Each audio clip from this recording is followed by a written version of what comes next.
Next theorem है आपके पास सब बेसिस के से रिलेटेड है। बेटा जो मेट्रिसेबल टोपोलॉजी है ना, वो ये वाला मैं आपको टॉपिक बाद में करवाऊंगी। तो सब बेस वाला हम कर रहे हैं, तो उससे रिलेटेड ही मैं आपको थ्योरम अब यहाँ पे करवाती हूँ।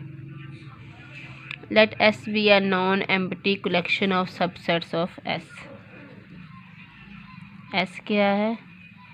Let S be a non empty collection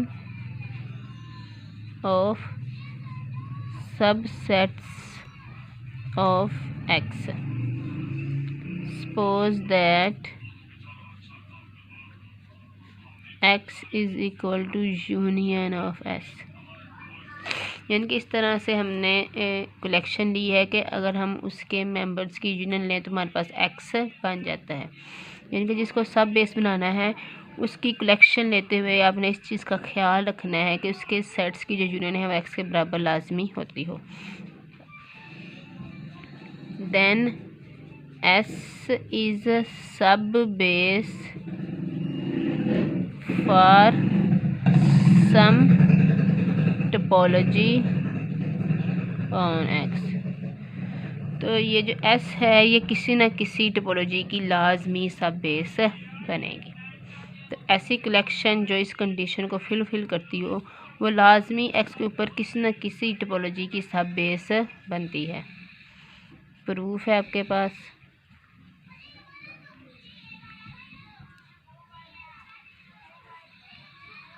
ठीक है जी। एक्स आपके पास एक non empty collection of subsets of X है। Collection of subsets of X है आपके पास। ठीक है जी। सच दैट एक्स जो है इनकी यूनियंस के बराबर है। अब हम एस के मेंबर्स की इंटरसेक्शन से एक सेट बी कंस्ट्रक्ट करने लगे हैं। यानी कि सेट बी कंस्ट्रक्ट करने लगे हैं किस तरह से? All possible intersections of members of S. S के मेंबर्स की all possible intersection of members of S. ये एस आई क्या है आपके पास? ये एस के मेंबर्स हैं। एस के मेंबर्स की इंटरसेक्शन अब कौन सी इंटरसेक्शन लेनी है हमने? Finite intersection. तो ये जो आई है ये एन तक है, ये फाइनाइट है। एस की फाइनाइट इंटरसेक्शंस का सेट ले लिया। अब इन इंटरसेक्शंस का नाम हम रख लेते हैं बी अल्फ़ा। क्योंकि इंटरसेक्शंस ने बी को बिलोंग करना है ना, तो इसके सेट्स का नाम B1 B2 B3 वगैरह रख लेते हैं। तो ये सेट आपने किस तरह से कंस्ट्रक्ट किया है? इस तरह से कंस्ट्रक्ट किया है सच दैट के आपने एस के मेंबर्स की फाइनाइट इंटरसेक्शंस ले ली हैं और उसका नाम आपने रख दिया है बी अल्फ़ा। ठीक है जी। B1 B2 वगैरह वगैरह। तो ये आपने एक सेट बी बना लिया है of all possible finite intersections. Finite intersections of members of S. ठीक है जी। हम प्रूव करेंगे कि ये बेस बन जाता है। हम क्या प्रूव करेंगे? We will prove B is base for some topology. अगर हम इस बी को बेस प्रूव करने में कामयाब हो जाते हैं फॉर सम टोपोलॉजी, तो ये एस जो है ऑटोमेटिकली खुद ही सब बेस बन जाएगी। अब हमने बी को बेस प्रूव करना है। बेस किसी भी कलेक्शन को बेस प्रूव करने का क्या तरीका है? 3 क्राइटेरिया हमने पीछे पढ़ रखे हैं। फंडामेंटली जो बाय डेफिनेशन है एक मेथड, वो क्या है? वो ये है कि इसके सेट्स जो आपके पास टा के मेंबर्स जो हैं वो इसकी ऑल पॉसिबल यूनियन से आ जाए। दूसरी क्या थी कि आप टा में से एक ओपन सेट यू लें, उसके हर एलिमेंट के कोरस्पॉन्ड यहाँ पर एक एलिमेंट एग्जिस्ट कर जाए जो कि उस एलिमेंट को कंटेन करे और ख़ुद यू के अंदर कंटेन कर जाए। तीसरी कंडीशन क्या थी कि आप यहाँ से तीसरी कंडीशन क्या थी? नंबर 1 तो ये कि एक्स जो है वो इसके मेंबर्स की यूनियन की इक्वल हो जाए। नंबर 2 जो हमने थ्योरम 7.7.3 में की थी कि यहाँ से दो मेंबर्स लें, उनकी इंटरसेक्शन लें और इस इंटरसेक्शन में मौजूद हर एलिमेंट के लिए यहाँ पर एक सेट एग्जिस्ट कर जाए जिसने उस एलिमेंट को कंटेन किया और खुद इटसेल्फ इसमें कंटेन कर जाए। यानी कि मैं यहाँ पे दोहरा देती हूँ, बेस बनने के लिए इसको दो प्रॉपर्टीज़ होनी चाहिए। एक तो एस इसके मेंबर्स की यूनियन के बराबर हो जाए। नंबर 2 क्या हो जाएगा, आप यहाँ से दो सेट्स लें, उनकी इंटरसेक्शन लें, इंटरसेक्शन में से एक एलिमेंट लें, उसके कोरिस्पोंड इसी बेस के अंदर एक सेट एग्जिस्ट कर जाए such that X belongs to B3 and that is contain into B1 intersection B2। ये मैंने लिख भी दिया है। अगर बेस ये दो प्रॉपर्टीज बीज है, ये दोनों प्रॉपर्टी सेटिस्फाई कर देती है तो ये किसी न किसी टोपोलॉजी की बेस बन जाएगी। तो ये बेस की क्राइटेरिया बन, तो इसकी आल पॉसिबल यूनियन से जो भी आप सेट बनाएंगे वो लाजमी टा होगा। अब देखो बेटा, पहली कंडीशन तो हमें नज़र आ रही है कि x जो है वो s के मेंबर्स की यूनियंस के इक्वल है।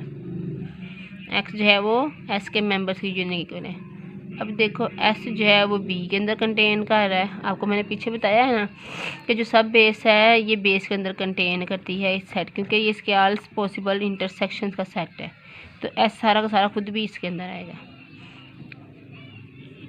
x अगर s के मेंबर्स की यूनियन के इक्वल है तो आपके पास s चूँकि आपके पास b के अंदर भी मौजूद है तो b के मेंबर्स की यूनियन के अंदर भी ये कंटेन करेगा, और b के मेंबर्स की यूनियन है वो x के अंदर कंटेन करेगी। इसका मतलब है x is equal to union of b। ये क्यों भी x के अंदर कंटेन करेंगे, क्योंकि x यूनिवर्सल सेट है और ये उसके सबसेट्स की ही कलेक्शंस हैं, तो इनकी यूनियंस भी x के अंदर कंटेन करेंगे। ठीक है जी, तो पहली कंडीशन तो फुलफ़िल हो गई है कि x जो है वो बेस के मेंबर्स की यूनियन के इक्वल है। सेकंड कंडीशन के लिए हम क्या करेंगे, इसमें से दो सेट्स B1 एंड B2 लेंगे। यहाँ से दो सेट्स B1 और B2 दो सेट्स लेंगे आप इस B में से। अब ये जब सेट्स ले रहे हैं वो किस फॉर्म में होंगे, इंटरसेक्शंस की फॉर्म में होंगे, क्योंकि इसके मेंबर्स हैं इंटरसेक्शंस की फॉर्म में से हैं।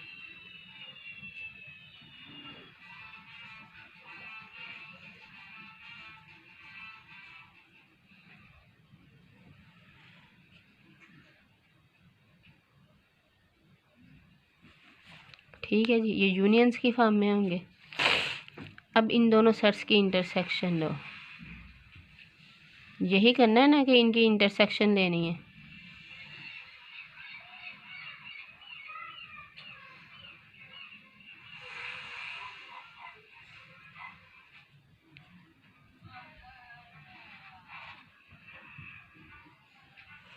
इंटरसेक्शन है ली।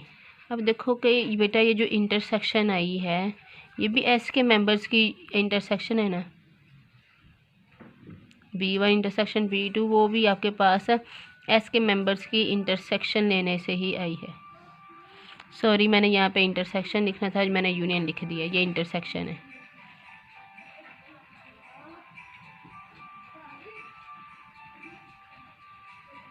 ये इंटरसेक्शन है बेटा, मैंने गलती से यूनियन लिख दिया।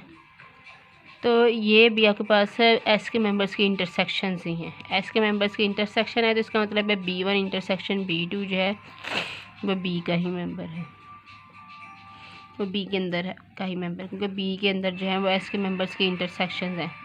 अब यहाँ से कोई भी आप एलिमेंट लें, ये कंडीशन करनी है ना, तो ये खुद ही जो है एक ऐसा सेट है B का जिसने अपने सारे मेंबर्स को कंटेन किया हुआ है और ख़ुद अपने ही अंदर कंटेन कर रहा है। ये खुद ही अपना B का एक सेट है जिसने अपने सारे मेंबर्स को कंटेन किया हुआ है और ख़ुद ही इसके अंदर कंटेन कर गया। तो ये कंडीशन फुलफ़िल हो गई है।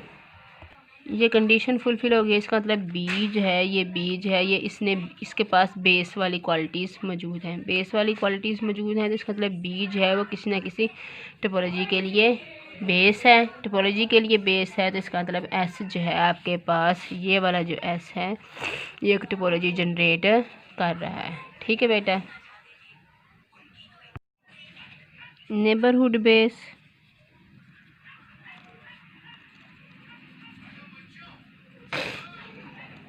नेबरहुड बेस या local base at X, neighbourhood base भी कहते हैं या local base at x.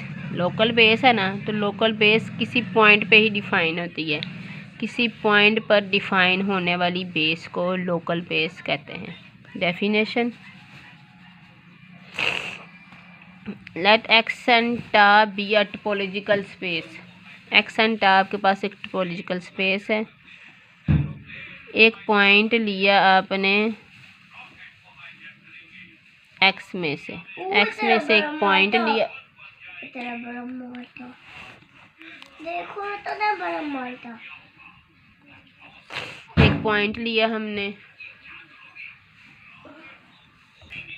A point X belongs to X, हम यहाँ से पॉइंट लिया। अब इस पॉइंट के ऊपर हम बेस डिफाइन करने लगे हैं। दी कलेक्शन बी एक्स, ये एक्स जो है इस पॉइंट की निस्बत से है, B X of subsets of X from टा, यानी कि बी एक्स भी हमने टा में से लिए हैं। जिस तरह बेस हम टा की सब कलेक्शन लेते हैं ना, बी एक्स भी आपके पास टा के सबसेट्स की कलेक्शन है। कैसी कलेक्शन है? Called local base at X if for any open set U belongs to टा containing X, there always exists a B X belongs to B such that X belongs to BX and BX contains। ठीक है जी, ये BX जो है टा में से सब कलेक्शन ली है। ये सब कलेक्शन जो है एट पॉइंट एक्स उस वक्त लोकल बेस कहलाएगी अगर यू में मौजूद हर वो ओपन सेट जिसने एक्स को कंटेन किया हुआ है। यू में मौजूद हर वो ओपन सेट जिसने एक्स कंटेन किया हुआ है, उसके लिए इस कलेक्शन के अंदर एक सेट एग्जिस्ट कर जाए जिसने एक्स को कंटेन किया और ख़ुद वो यू के अंदर कंटेन कर जाए, तब हम कहेंगे कि ये कलेक्शन जो है आपके पास वो लोकल बेस बन गई है एट एक्स। इसको मैं एग्जांपल से क्लियर करती हूँ। ये आपके पास एक सेट एक्स है, ये टा इसके ऊपर टोपोलॉजी है।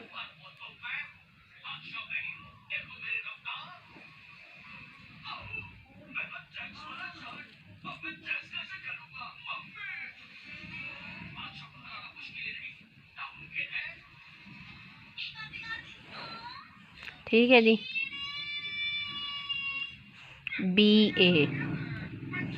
बी ए हमारे पास क्या है?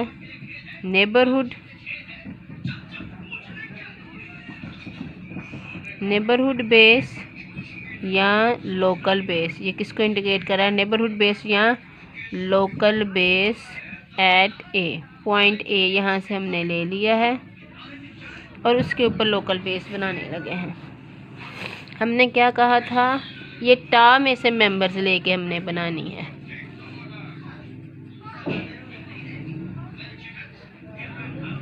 सिर्फ एक मेंबर लिया हमने टा में से, सॉरी यहाँ मैंने सिंगलटन ए लिखा ही नहीं,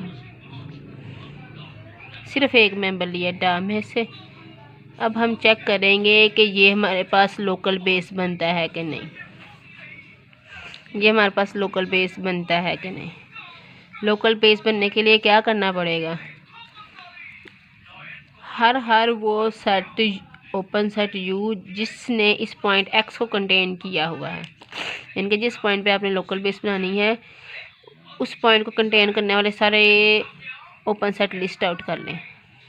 एक ये ए खुद, एक ये ओपन सेट है ए बी, एक ये ओपन सेट, ये 4 ओपन सेट हैं सिंगलटन ए बी सी और एक्स, जिसने इस पॉइंट ए को कंटेन किया हुआ है। इन सब पॉइंट्स के लिए आपने क्या करना है, बी एक्स के अंदर एक सेट ढूंढना है जिसने पॉइंट को कंटेन किया खुद वो यू में। अब हम वो सारे ओपन सेट लिस्ट आउट करते हैं जिन्होंने इस पॉइंट को कंटेन किया हुआ है।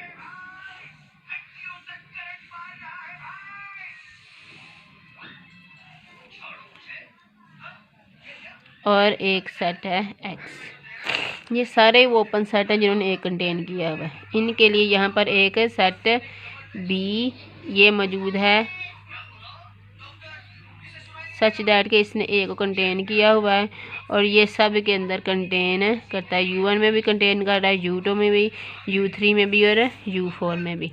तो ये आपके पास लोकल बेस बन गया है at point A. B A is local base at A, ये बन गई। अब मैं एक और कलेक्शन लेने लगी हूँ ए के ऊपर भी, वो भी आपके पास लोकल बेस बन जाएगी। ये भी लोकल बेस बन जाती है ए के ऊपर। कैसे बन जाती है, ये वो ओपन सेट्स हैं जिन्होंने ए को कंटेन किया हुआ है। अब हर ओपन सेट के लिए यहाँ पर एक ओपन सेट मौजूद है जिसने ए को कंटेन किया और ख़ुद वो इसके अंदर। अब देखो सिंगलटन ए के लिए यहाँ पर एक सेट सिंगलटन ए मौजूद है जिसने ए को कंटेन किया और वो U1 के अंदर कंटेन कर रहा है। ए बी के लिए भी एक सेट मौजूद है, चाहे ये ले लो चाहे ये ले लो, जिसने ए को कंटेन किया और वो इसके अंदर कंटेन कर रहा है। इसके लिए भी मौजूद है, इसके लिए भी मौजूद है।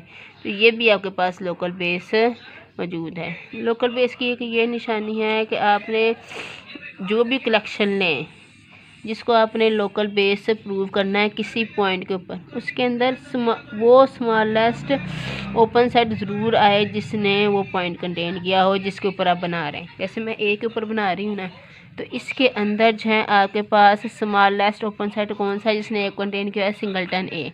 ये लाजमी आपके पास इन दोनों में देखें मौजूद होना चाहिए। अगर ये नहीं होता, मैं इसको निकाल देती हूँ, तो खाली ये जो है आपके पास लोकल बेस नहीं बनेगा, क्योंकि ये एक ओपन सेट होगा और इसके लिए कोई भी, अगर मैं इसको निकाल देती हूँ यहाँ से, अगर फ़र्ज़ करें मैं इसको थोड़ी देर के लिए निकाल दूँ, तो ये एक ओपन सेट होगा जिसने ए को कंटेन किया होगा, लेकिन इसके पास ऐसा कोई भी जो है वो सेट मौजूद नहीं होगा जो कि सिंगलटन ए के अंदर कंटेन करेगा।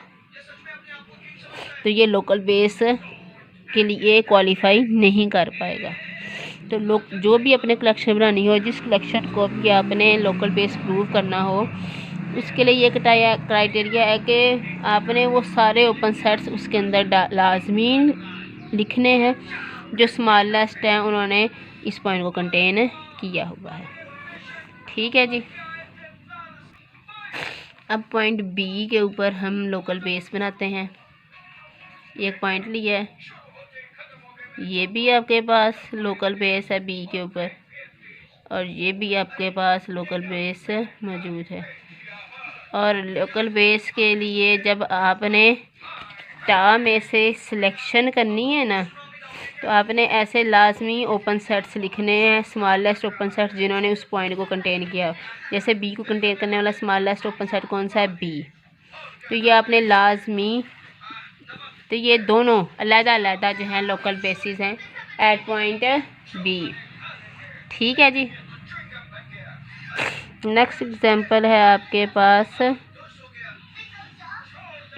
डिस्क्रीट टोपोलॉजिकल स्पेस है आपके पास।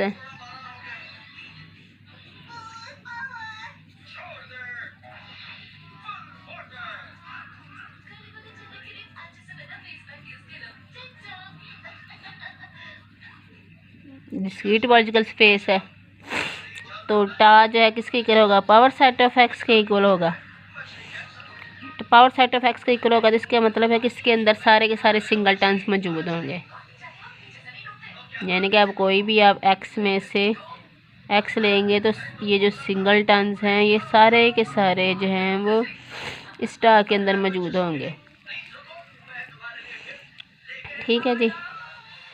तो आप ये जो bx है जो कि सिर्फ सिंगलटन के ऊपर मुश्तमिल होगी, ये लोकल बेस बन जाएगी। कैसे लोकल बेस बन जाएगी? आप कोई भी u लें टर्म में से, सच डैट के इस u के पास x मौजूद हो, तो x belongs to singleton x, singleton जो है इस u के अंदर कंटेन कर जाएगा और आपके पास वो कंडीशन लोकल बेस वाली फुलफिल हो गई है, तो ये आपके पास लोकल बेस बन जाएगा। ठीक है जी, आज के लिए इतना ही काफ़ी है।